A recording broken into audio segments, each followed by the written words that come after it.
واعتصموا بحبل الله جميعا ولا تفرقوا. بسم الله. السلام عليكم ورحمة الله وبركاته.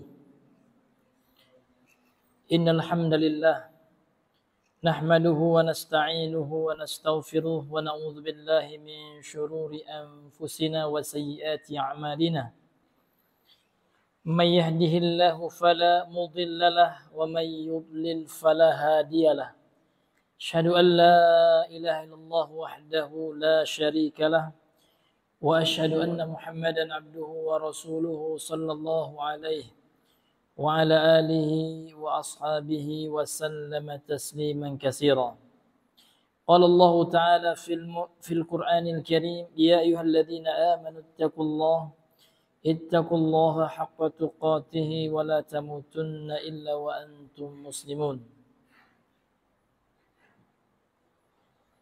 Ma'asyiral muslimin, ikhwani fid din wa akhwati fillah, rahimani wa rahimakumullah. Kembali kita bersyukur kepada Allah Subhanahu wa taala yang mana atas rahmat karunia dari Allah Subhanahu wa taala lah kita masih bisa berkumpul di masjid ini dalam rangka untuk mendekatkan diri kita kepada Allah Subhanahu wa taala. Kemudian salawat dan salam, marilah senantiasa kita bersalawat kepada Nabi besar Muhammad sallallahu alaihi wasallam. Allahumma shalli ala Muhammad wa ala ali Muhammad. Ma'asyiral muslimin, ikhwani fid din, rahimani wa rahimakumullah. Kembali kita melanjutkan pembahasan kita pada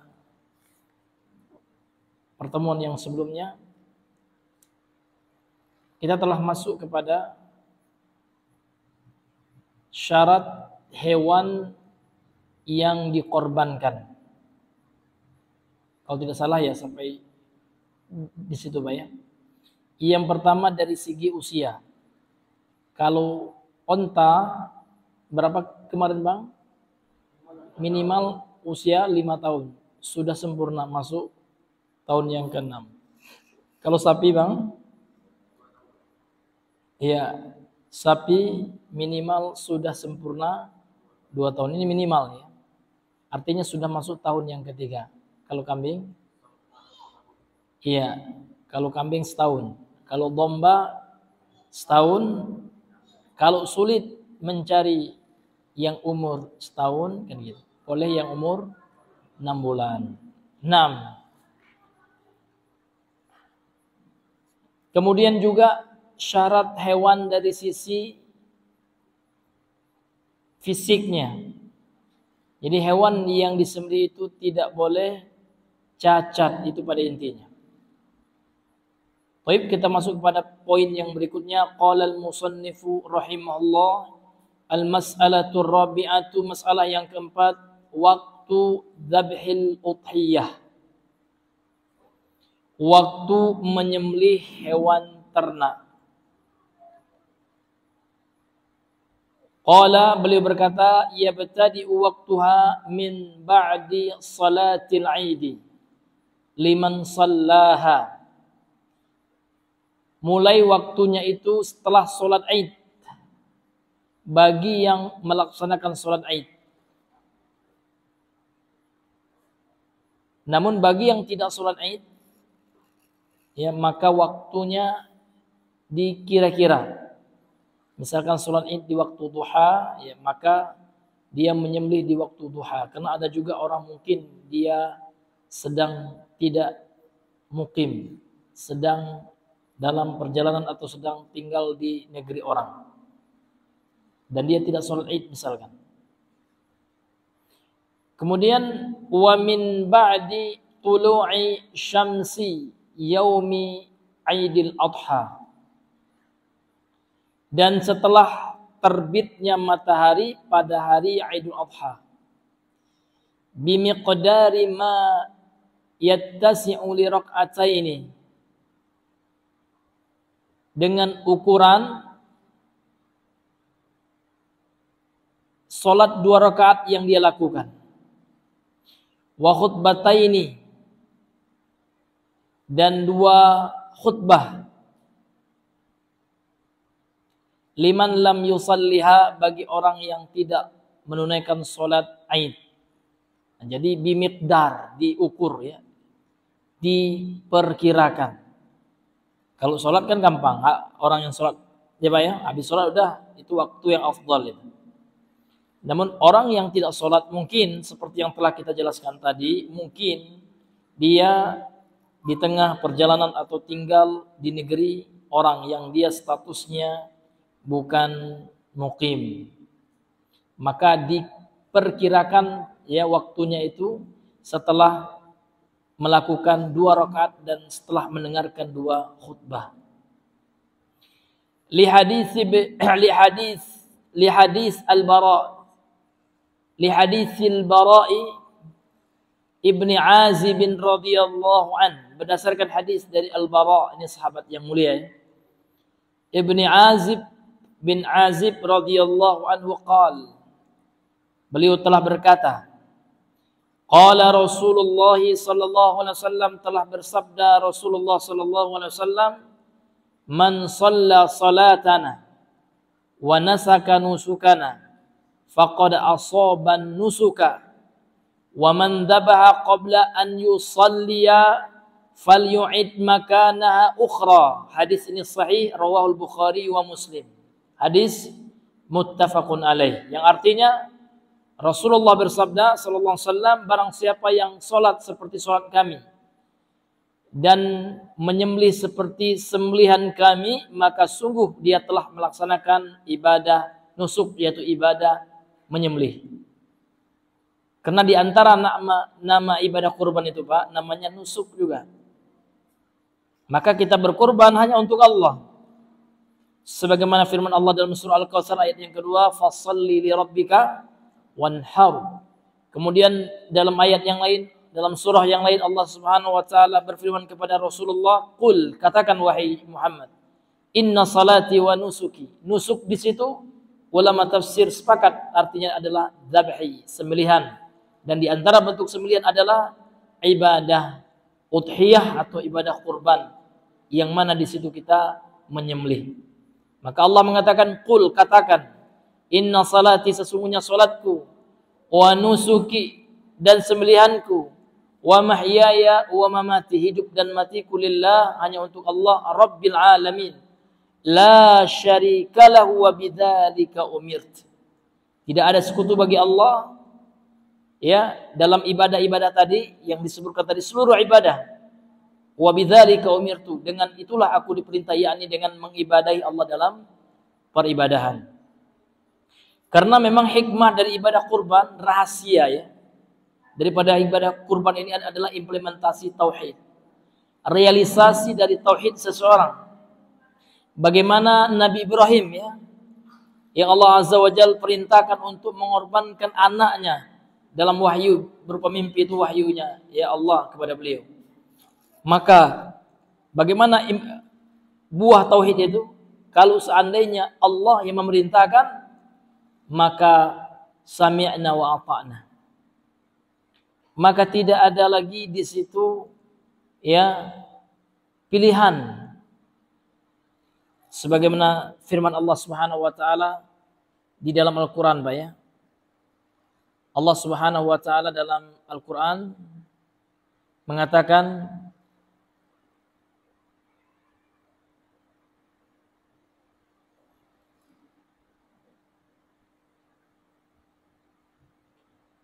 "Ma kana lil mu'minin wala mu'minatin idza qada Allah wa rasul amran ay yakuna lahumul khiyarah." Kan gitu. Apa kata Allah Subhanahu wa taala? Tidaklah pantas ya bagi seorang mukmin laki-laki dan perempuan, kalau seandainya Allah Subhanahu wa taala telah menetapkan sebuah ketetapan, ayyakuna lahumul khiyarah, mereka memilih yang lain. Ini dalam Al-Quran surah Al-Ahzab ayat 36 ya. Artinya ini buah dari tauhid ini. Buah dari akidah. Buah dari keimanan.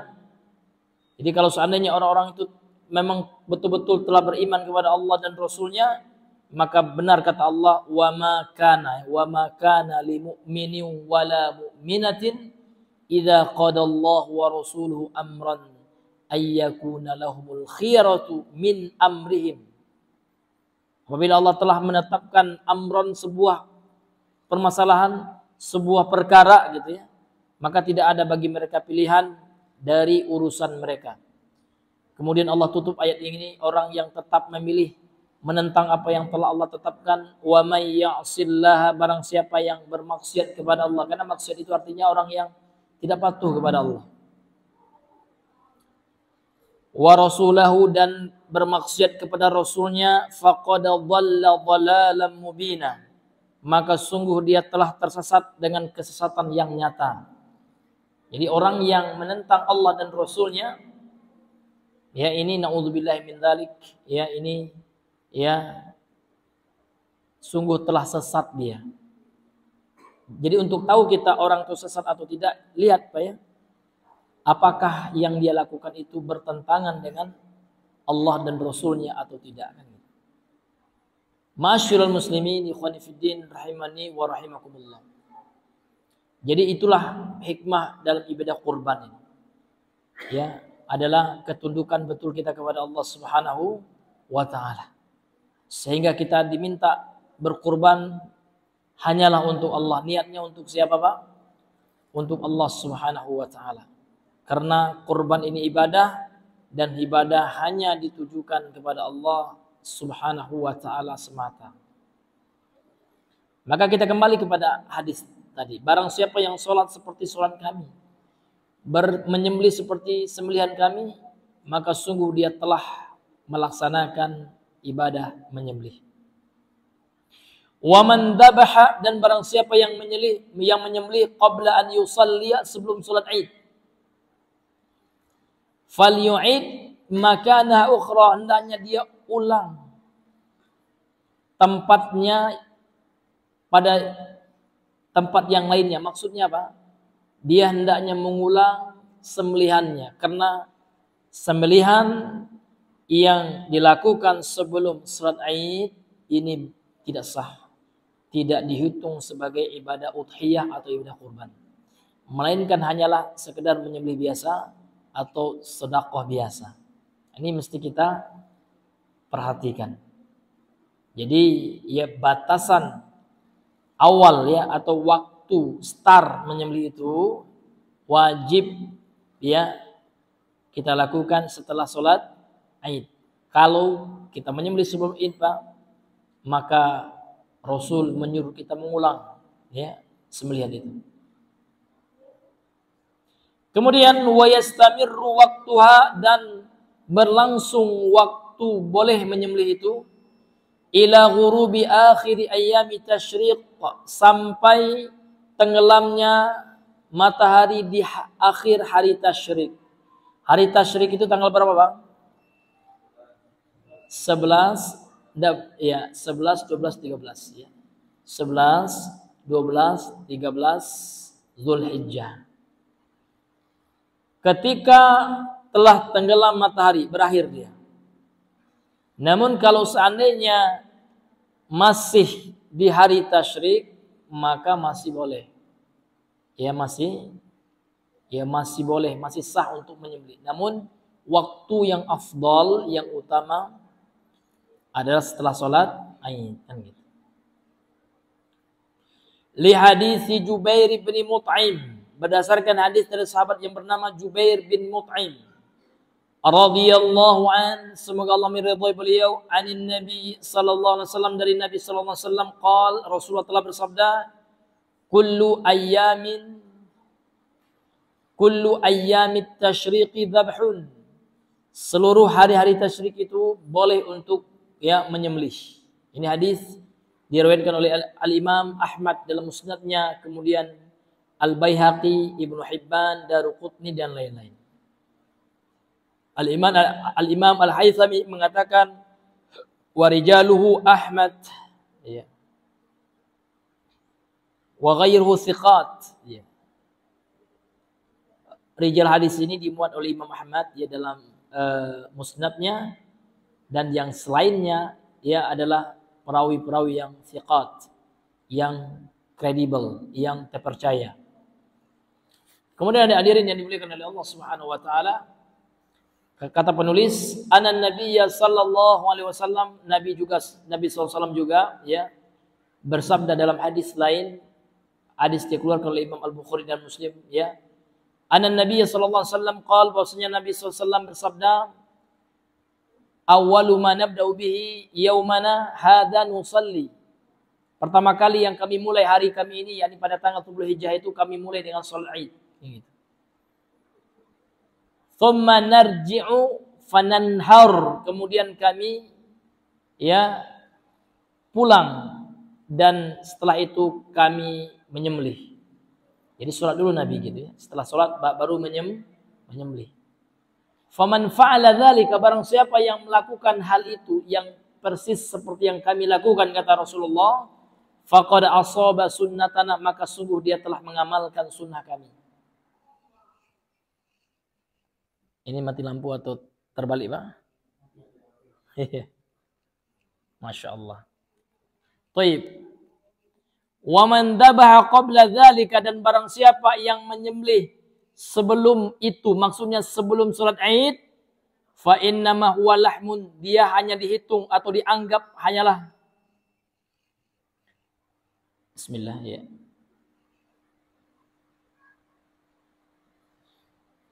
Alhamdulillah. Jadi kata Rasulullah, wa man dzabaha, barang siapa yang menyembelih ya sebelum salat Id ya, fa innama huwa lahmun, itu hanya dianggap sebagai daging, qaddamahu, yang dia berikan li ahlihi, untuk keluarganya, laisa minan nusuki fi syai'in, bukan termasuk ibadah kurban sedikit pun. Artinya apa? Enggak sah berarti Pak ya. Jadi kalau ada orang yang menyembelih sebelum salat Id, maka kurbannya tidak sah, hanya dihitung sebagai sedekah biasa. Ma'asyiral muslimin yang Allah muliakan. Kemudian kita masuk kepada poin yang kelima, al-mas'alatul khamisah. Masalah yang kelima, ma yusna'u bil udhiyati. Ini bagi orang yang berkurban ini, dan bagi panitia kurban juga harus tahu ini Pak ya. Apa yang mesti dilakukan dengan daging kurban itu? Diapain daging kurban ini kan gitu. Wa ma yalzamul mudahhi idza dakhalatil ashr, dan apa yang harus dilakukan oleh orang yang berkurban apabila telah masuk 10 pertama daripada bulan Dzulhijjah. Artinya ketika sudah masuk tanggal 1 Dzulhijjah bagi orang yang akan berkorban. Garis bawahi Bapak Ibu, bagi orang yang akan berkorban. Kalau bahasa kita, bagi sahibul kurban. Ini bahasa Arab Indonesia yang diarabkan, Pak. Karena dalam istilah fikih tidak ada nama sahibul kurban ya. Yang ada adalah al-mudahhi. Jadi orang yang berkorban itu dalam istilah fikih ya adalah al-mudahhi. Namun ada istilah kita, namun bahasa Indonesia yang diarabkan menjadi sahibul kurban, pemilik kurban gitu ya. Ya.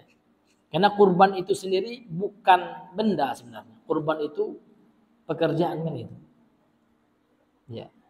Kalau bendanya hewan ternaknya itu ya kan itu kan namanya yang dikurbankan gitu. Yang dikurbankan. Itu kalau dalam bahasa Arabnya udhiyah itu sendiri seperti yang telah kita bahas ya. Apa makna udhiyah secara bahasa? Kemarin ada yang masih ingat Pak? Apa makna udhiyah secara bahasa? Ma yudbahu ya minal baqari kan gitu. Awil ghanami, awil ibili kan gitu. Yang disembelih gitu. Jadi hewannya itu namanya udhiyah sebenarnya. Ya. Kurang tepat pemakaian katanya, pilihan katanya dengan kurban. Karena kurban ini sifatnya umum. Karena orang berkorban itu sebenarnya tidak hanya hewan kan gitu. Tapi kalau udhiyah Pak, menurut makna secara bahasa memang apa yang disembelih dari hewan. Betul-betul hewan. Tapi kalau berkorban, boleh saja orang berkorban dengan tenaga, ya kan? Berkorban dengan harta, gitu. Atau yang banyak juga, harta nggak ada, tenaga nggak ada juga. Ya, seringkali juga orang yang terzolimi itu berkorban juga dia. Namun dia korban perasaan. Ya. Iya, ini korban juga Pak. Tapi kalau udhiyah, korbannya dikhususkan kepada hewan. Gitu. Maka lebih cocok dengan sebutan pemilik kurban itu al-mudahhi.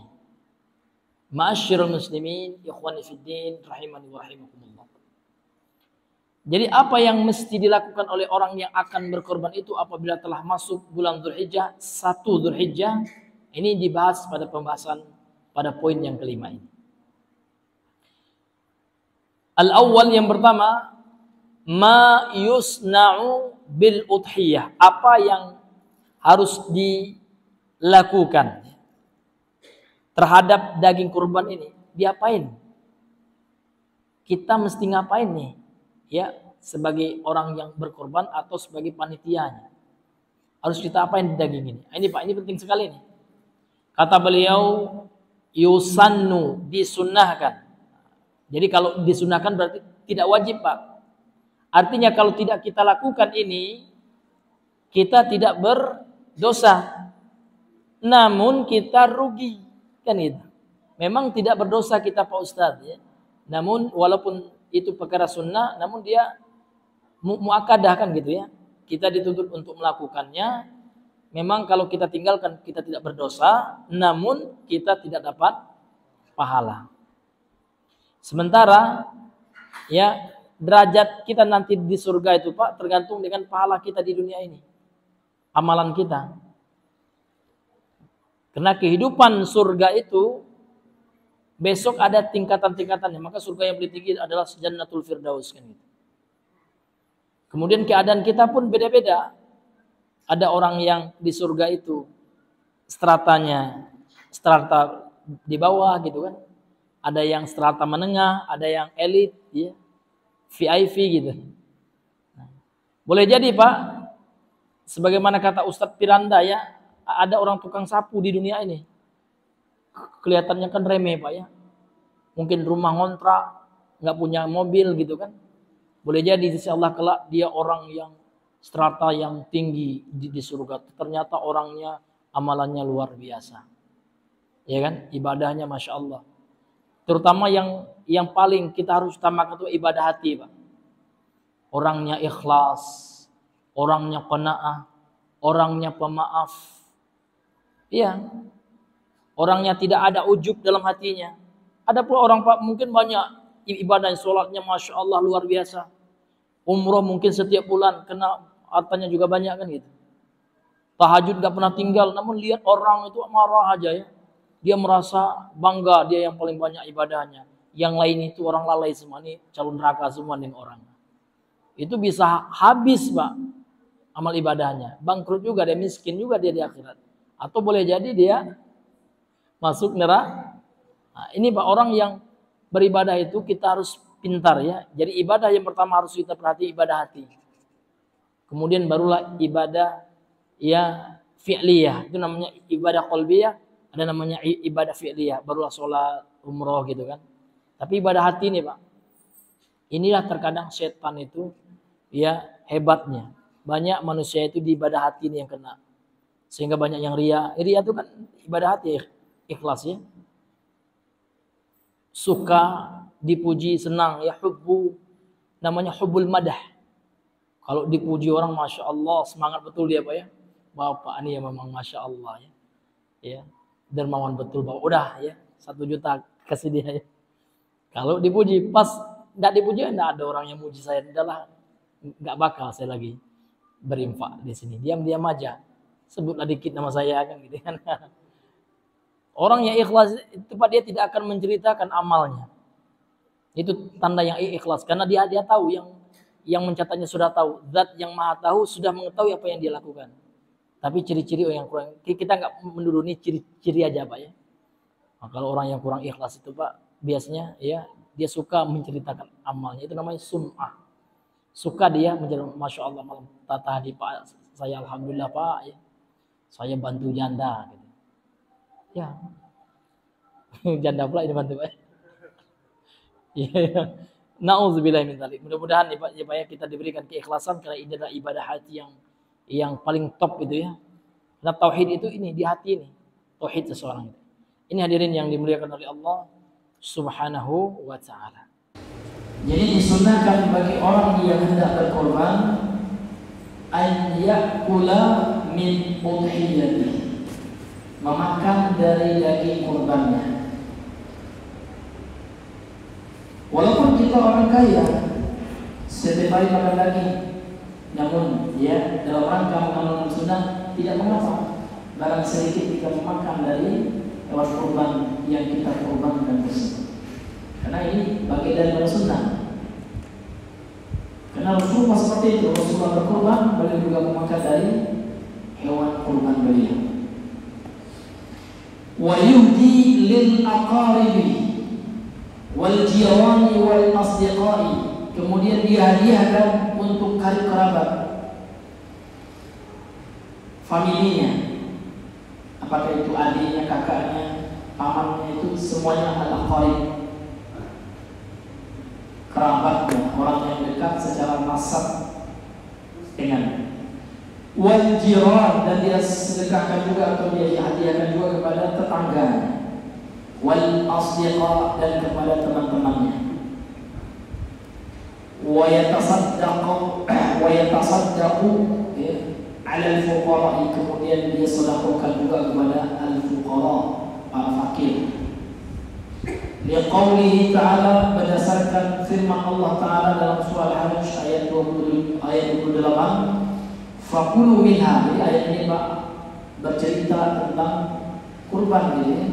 Fakulu minha, makanlah darinya. Ini dasar sunnah ya bagi orang yang berkurban, memakan dari hewan kurbannya. Fakulu minha, maka makanlah oleh kalian darinya, yakni dari daging kurban tersebut.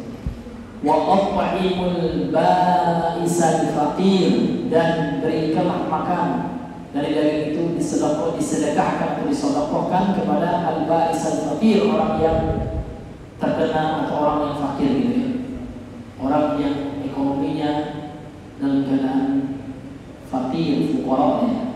Mereka fuqara ya, orang-orang yang fakir, orang yang tidak memiliki pekerjaan, kemudian dia tidak memiliki harta untuk ya menafkahkan keluarga.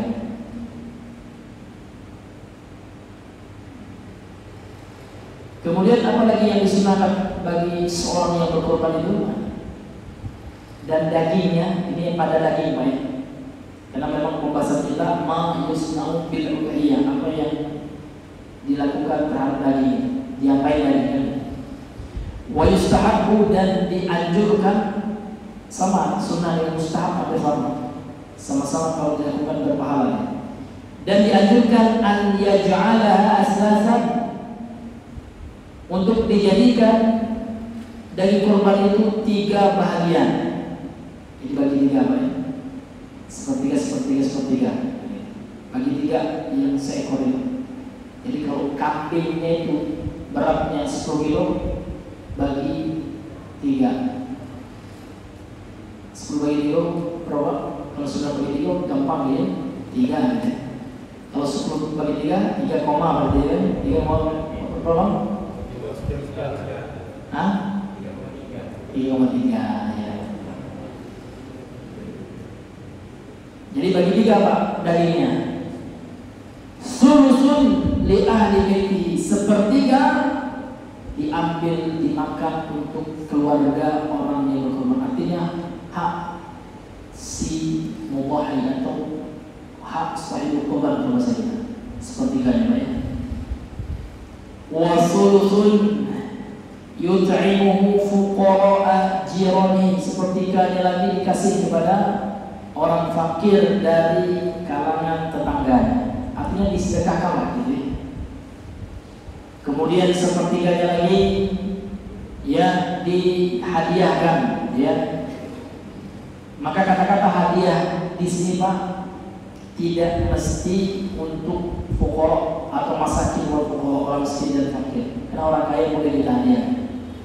Nabi itu haram menerima sedekah dan ahlul bait juga. Pernah suatu ketika Pak, cucu Nabi kalau nggak salah Al Hasan ya, atau kalau saya lupa saya, pernah mau memakan ini, memakan kurma, maka kata Nabi muntahkan. Karena boleh jadi itu kurma sedekah dan Rasulullah dan ahlul baitnya dan keturunannya itu diharamkan untuk mengambil sedekah. Cuman halal diperbolehkan untuk mengambil hadiah. Beda ya, karena hadiah itu tidak hanya kepada orang miskin, orang kaya pun boleh. Ini beda hadiah dengan sedekah. Kemudian dihadiahkan sepertiganya. Li hadis Ibnu Abbas, berdasarkan hadis dari sahabat Ibnu Abbas radhiyallahu anhuma, semoga Allah meridhoinya, fi sifati, ketika menjelaskan sifat atau kaifiyah tata cara udhiyatin Nabi sallallahu alaihi wasallam, tata cara berkorbannya Nabi sallallahu alaihi wasallam. Qala ya, Rasulullah sallallahu alaihi wasallam berkata ya, Ibnu Abbas berkata yut'imu ahla baitihi as-sulusan. Rasul itu ya memberikan makan dari daging kurban itu sepertiganya kepada keluarganya. Artinya diambil haknya sepertiga bagi orang yang berkurban. Wa yut'imu fuqara'a jiranihi as-sulusan. Kemudian yang sepertiganya dia beri makan ya orang-orang fakir, apalagi tetangganya. Terlebih lagi kalau ada orang miskin tetangga kita, itu berhak untuk kita berikan. Wa yatasaddaq, kemudian dia bersedekah. Wa yatasaddaqu 'ala su'ali bis-sulus, kemudian dia sedekahkan ya kepada orang-orang yang minta orang miskin gitu ya, sepertiga atau dihadiahkan boleh ya. Ini hadis akhrajahu al-Hafidz Abu Musa fil Wadha'if wa hasanah. Hadis ini dikeluarkan oleh ya oleh Imam Al-Hafidz Abu Musa dan dalam kitabnya Al-Wadha'if, dan beliau menghasankan hadis ini. Kemudian hadis ini juga diriwayatkan oleh atau dinukilkan oleh Imam Ibnu Qudamah dalam kitabnya Al-Mughni, dan hadis ini hasan. Kemudian kata beliau wa yajuzu iddikhar luhumil adhahi ba'da 3 ayyam, dan diperbolehkan untuk menyimpan ya daging kurban setelah 3 hari, karena sebelumnya tidak boleh Pak. Di antara alasan tidak boleh, namun ini sudah dimansuh hadisnya, karena akan membusuk. Karena kalau disimpan biasanya ya, kalau tidak ada pendingin atau salajah ya, atau kulkas, biasanya busuk dia. Namun ada hadis ya memperbolehkan, artinya hukum yang pertama sudah diganti dengan hukum yang berikutnya, artinya diperbolehkan. Makanya beliau mengatakan di sini boleh untuk menyimpan dari korban itu setelah 3 hari. Li hadis Buraidah radhiyallahu anhu, berdasarkan hadis sahabat Buraidah radhiyallahu anhu, anna Nabi sallallahu alaihi wasallam qala, bahwasanya Nabi sallallahu alaihi wasallam bersabda, kuntu nahaitukum, dahulu aku larang kalian, aniddikhari luhumil adhahi fawqa salasin, ya, dari menyimpan daging kurban ya setelah 3 hari atau di atas 3 hari. Fa'amsiku ma badalakum, sekarang ganggulah ya. Amsiku itu peganglah, artinya simpanlah ya apa yang menjadi jelas untuk kalian. Artinya diperbolehkan oleh Nabi setelah hadis ini dikeluarkan, artinya hadis yang sebelumnya itu dihapus hukumnya, artinya dinasakh, menjadi mansuh, dan ini sebagai nasihatnya. Masyarakat muslimin yang dimuliakan oleh Allah Subhanahu wa taala. Maka boleh Pak, kalau seandainya setahun kalau kita punya pendingin ya, kulkas yang awet ya, yang bagus berkualitas tinggi ya, boleh. Bahkan 3 tahun atau selama daging itu tidak membusuk dan layak untuk dimakan. Ini tidak boleh untuk kita simpan lebih dari 3 hari. Adapun hadis yang sebelumnya itu sudah dihapus hukumnya, sudah dinasakh. Bismillah.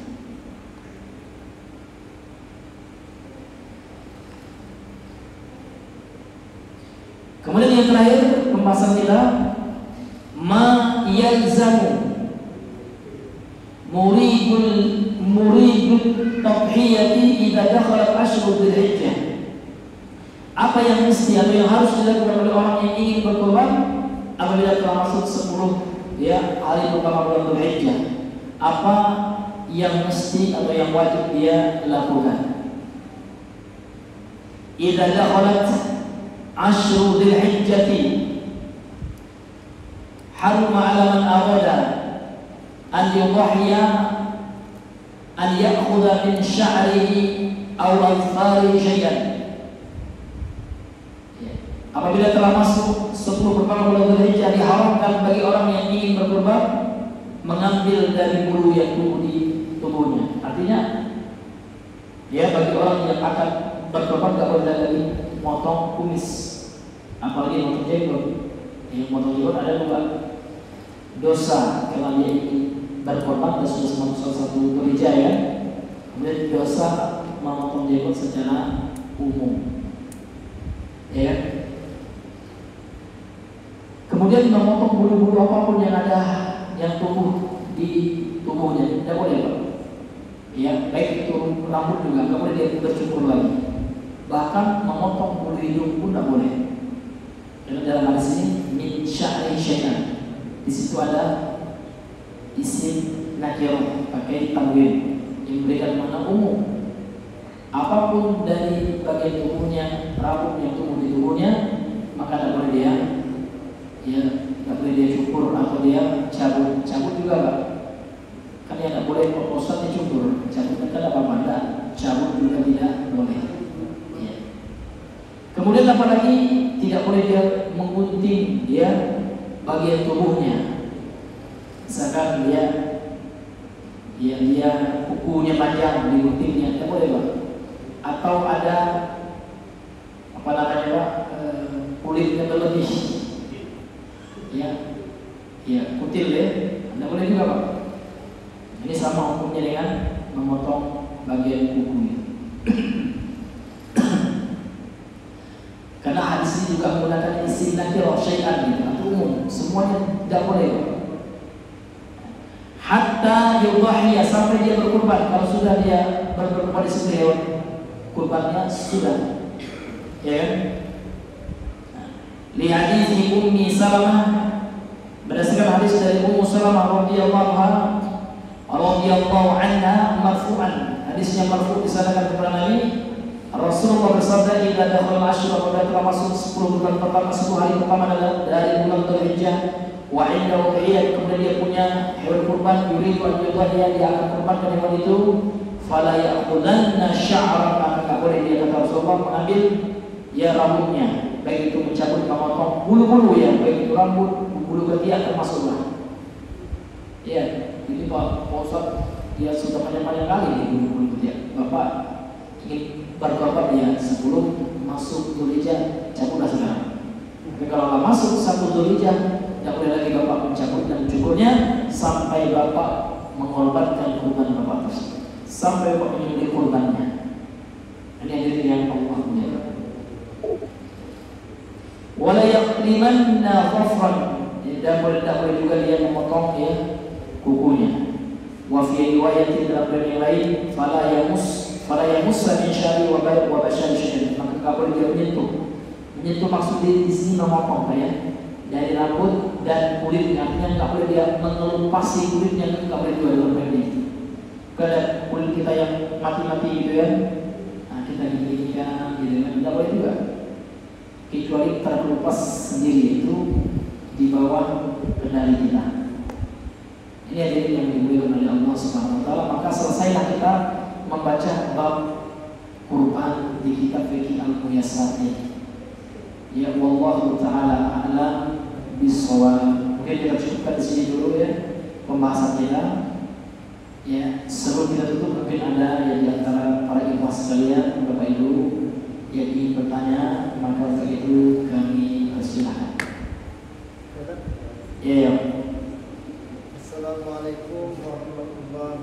Waalaikumsalam warahmatullahi wabarakatuh. Kamu saya masalah korban. Iya. Yang dilarang tadi tidak boleh mencukur bulu dan memotong kuku. Pertama saya tanyakan apa hikmah sebalik itu kan? Mau kita tak boleh kan? Yang kedua kan? Iya. Kan misalnya hari ini tanggal 1 Zulhijjah. Bagaimana Pak? Seandainya ini 1 Zulhijjah. Iya. Itu ada niat kan? Karena kita udah dipulus kan? Pas setelah bertuku putar tanggal 3 misalnya kan? Pas tanggal 9 rezeki ada, kenapa lagi temen kambing? Itu kayak mana tak gawe gitu sudah bertuku putar? Apakah termasuk dalam kategori haram? Beda. Iya. Yang ketiga kan? Ayo.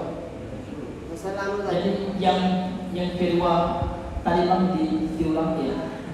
Yang kedua adalah? Iya. Itu gini kan?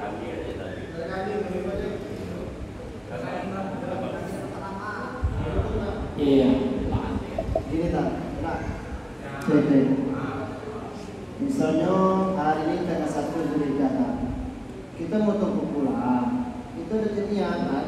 Depan itu. Duit detik kan? Tanggal 9 atau tanggal 8 Zulhijjah rezeki ada. Nah itu motong kuku tanggal 1 tadi termasuk kategori haram apa gimana? Oh iya, Bapak Usin. Iya, paham saya. Nah, yang ketiga tadi, yang ketiga ini luar tema lagi. Kita sholat pakai sejadah yang ada gambar Ka'bah atau masjid itu gimana? Bagaimana? Kita sholat. Iya. Sejadah itu gambar Ka'bah atau masjid. Oh, gambar Ka'bah. Ya, apa kita termasuk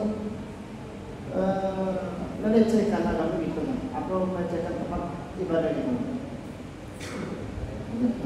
Iya, Masya Allah, ini bagus ya.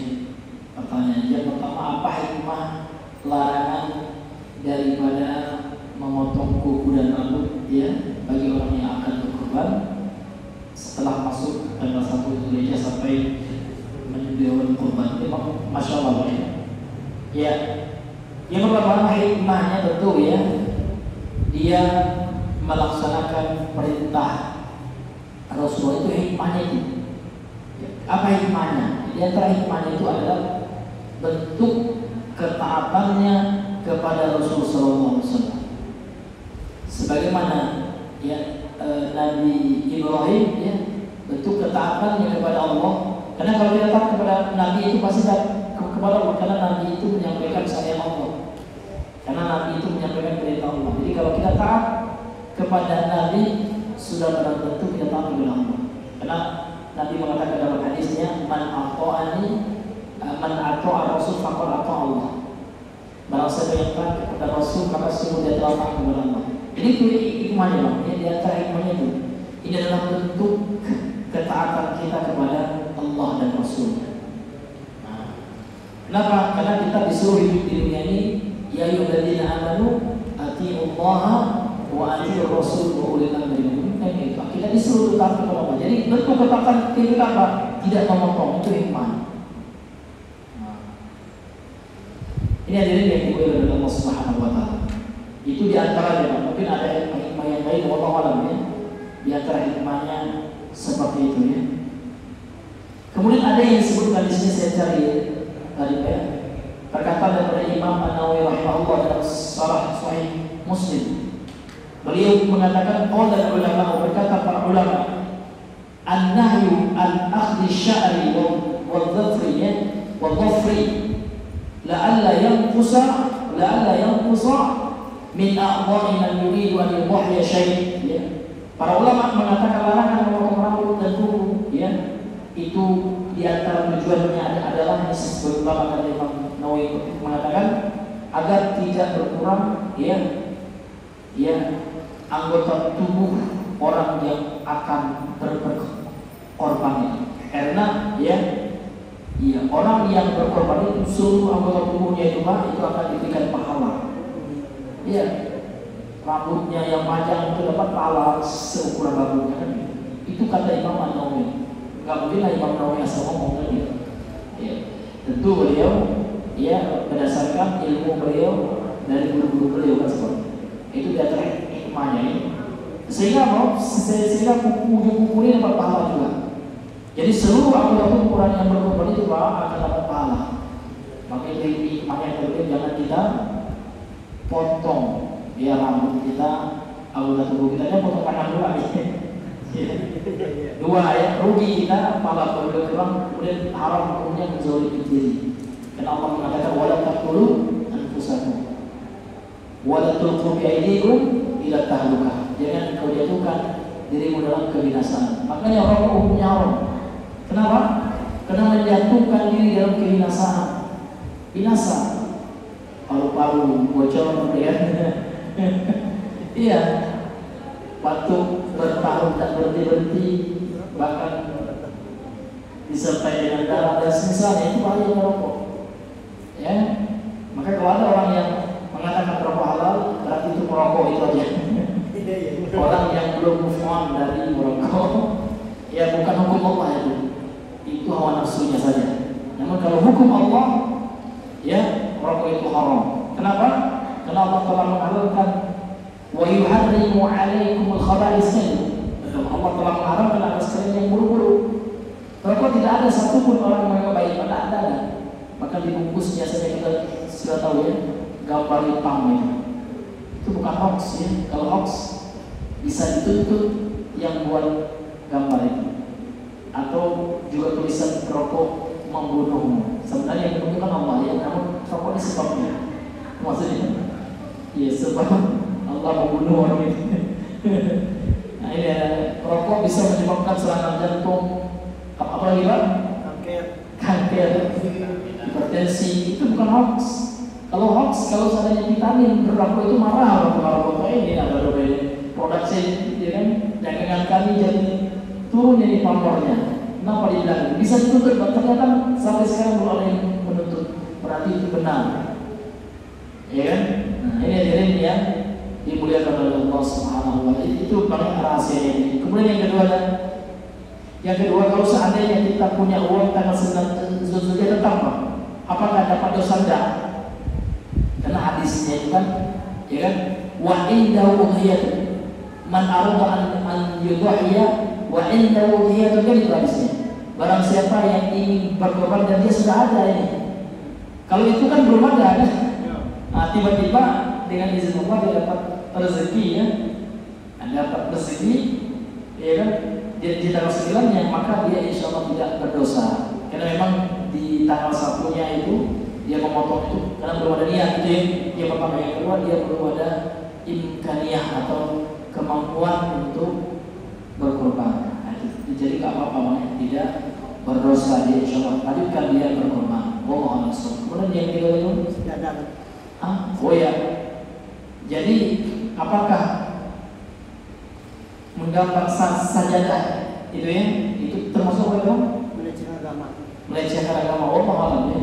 Saya sampai detik ini belum membaca fatwa ulama yang mengatakan adanya gambar Ka'bah di sajadah itu termasuk pelecehan terhadap agama. Belum. Ya. Mungkin Bapak kalau ada, kalau saya pribadi belum ada dalam fatwa. Karena di Saudi itu pernah saya lihat ada juga sajadah itu yang ada gambar Ka'bahnya.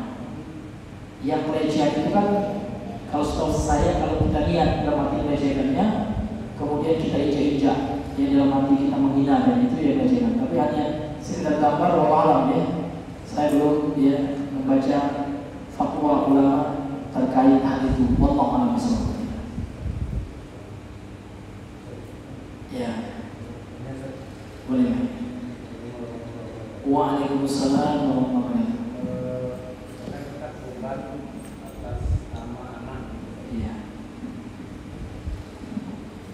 Supaya kita berubah atas nama anak Ustaz. Nah itu yang terkait masalah tidak melakukan kumis itu apakah berlaku untuk si anak atau untuk ketika orang tua yang yang pertama. Yang kedua, jadi menjelaskan masalah pembagian daging dari hasil kurban. Kalau misalkan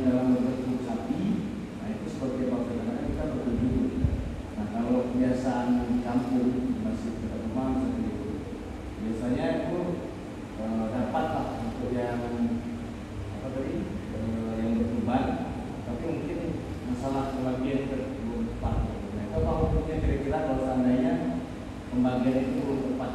Iya. Waalaikumsalam. Iya bagus sekali Bang ya. Pertanyaan jadi ada dua yang pertama, kalau seandainya yang berkorban itu atas nama anak, jadi yang berbuat itu berarti anak gitu kan? Nah, tentu yang larangan itu tertuju kepada nama yang berkorban itu. Jadi anak itu tidak boleh anaknya dicukur gitu. Iya kan? Tidak boleh juga dipotong kukunya. Karena memang atas nama anak kita. Iya. Kemudian yang kedua, apa hukumnya orang yang tidak membagi hewan kurban itu sesuai dengan pembagian tadi ya? Seperti kalau di kampung ya, satu sapi kan 7 orang, terkadang panitia tidak memberikan sepertiga kepada masing-masing, bang ya? Maka hukumnya tidak haram, karena pembagian itu hukumnya sunnah. Tidak kita lakukan, tidak berdosa kita, karena itu hukumnya sunnah. Namun cuma rugi saja, itu saja. Rugi tidak mendapatkan pahala membagi sesuai dengan ketentuan Nabi. Namun Nabi tidak mewajibkan, Nabi tidak mengatakan kalau enggak dia dibagi 3 bagian itu berdosa atau enggak. Ya. Tapi Nabi hanya sekedar menganjurkan. Jadi hukumnya apa? Hukumnya sunnah ini. Kalau sunnah itu dalam hukum fikih ya, kalau kita tinggalkan tidak berdosa. Namun kalau kita lakukan tentu kita dapat pahala, rugi saja dia ya, seperti itu. Wallahu a'lam bishawab. Saya kata entar minggu saya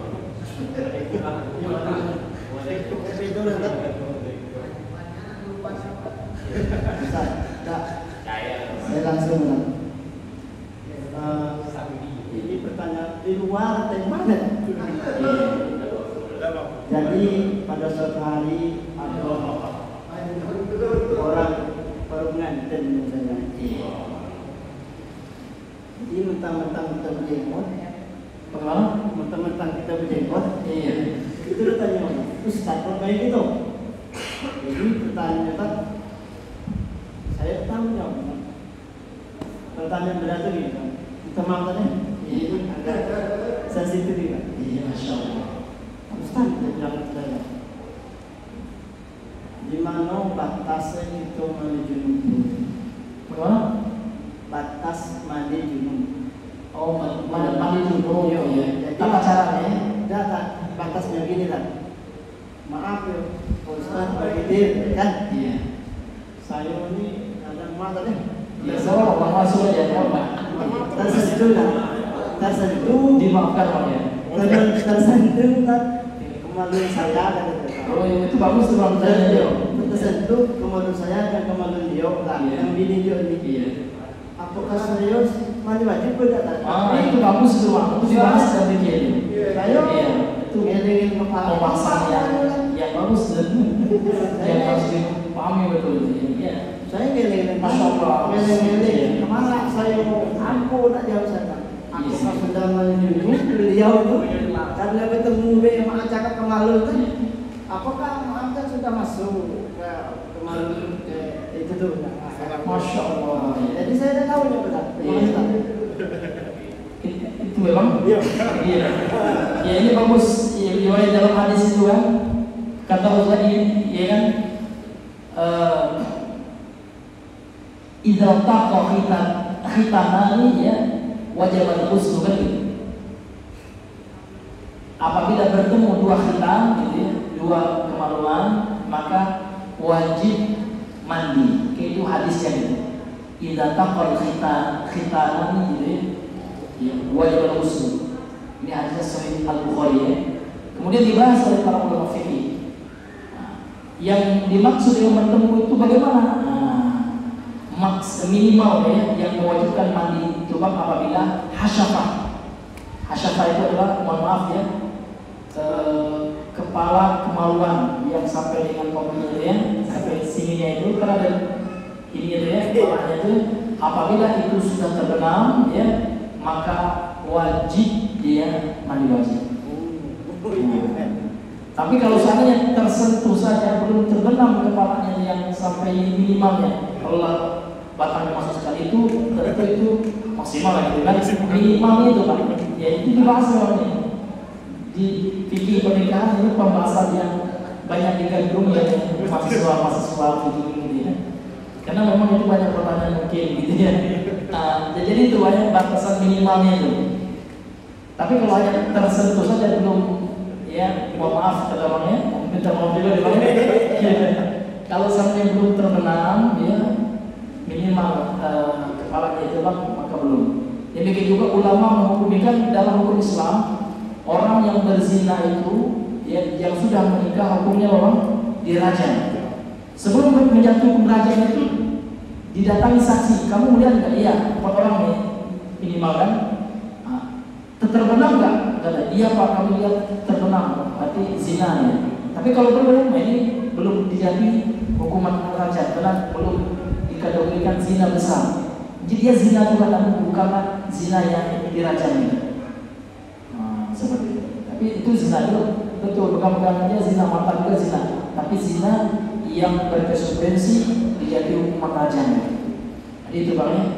Jadi batasan itu apalagi dia kalau sudah terbenam itu minimal ya, maka sudah mandi wajib. Ya, kalau dia bukan suami istri sudah dikatakan zina besar. Ya. Nauzubillah, bagi yang berzina, tapi bagi yang suami istri alhamdulillah pahala ya. Iya, masya Allah. Asal-usulnya wahalah bisawab. Itu memang ada pembahasannya ya dalam kitab ya munakaha atau dalam bab nikah yang dibahas dalam kitab fikih wahalah bisawab.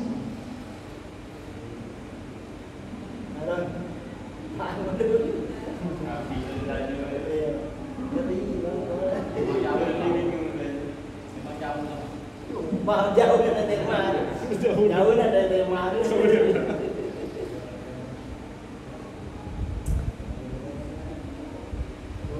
Ada yang farq ya.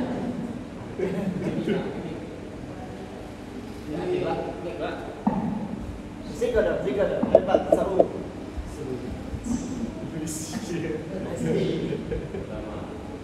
Kami yang baru, mana balik?